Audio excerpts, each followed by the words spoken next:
All right.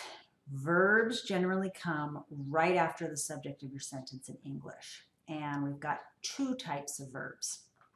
There's action verbs and linking verbs. And they function a little bit differently.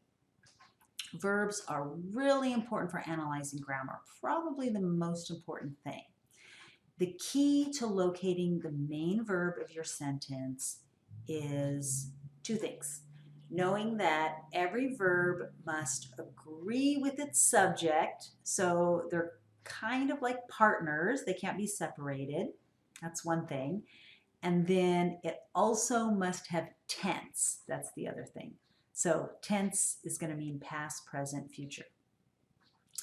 And we have to point these two things out, agreement and tense, because there are often things inside sentences that look like verbs, but they really are not.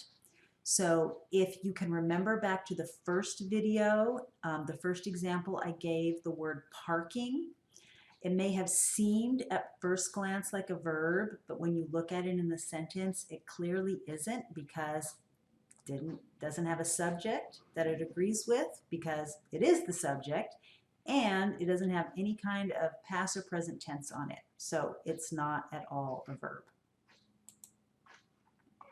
So first, action verbs. These are the regular verbs that act in the regular way. They've got objects that follow sometimes.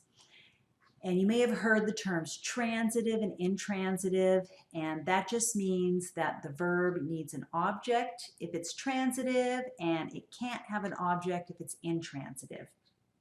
For the purposes of this lecture, that isn't really important.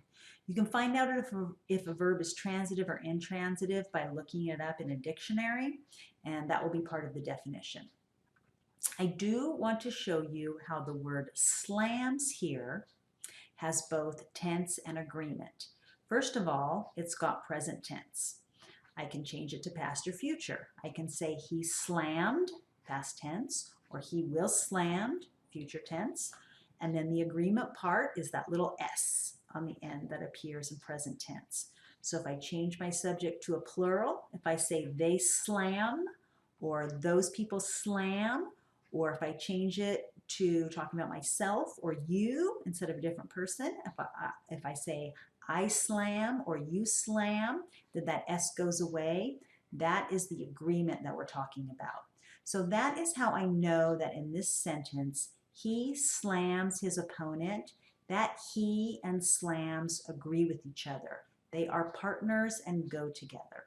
The point here is that anytime you think a word may be a verb, you should be able to see that it has both tense and a subject that it agrees with. Now, for linking verbs. Linking verbs don't have much meaning on their own. They have the basic meaning of an equal sign in math. The most common ones that you see are called be verbs. Those are am, is, are, were, and was, depending on which subject they are agreeing with, and that's it.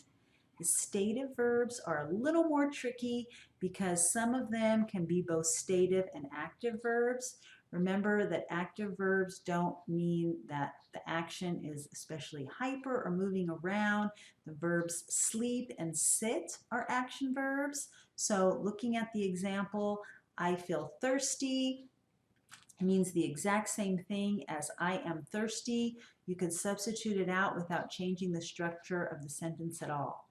In contrast, feel can also be an action verb if it's talking about the act of using your skin to sense something. So can you see the difference? Okay, that is all we're going to look at for verbs. The next video is on adjectives and adverbs, which are the describing words of English.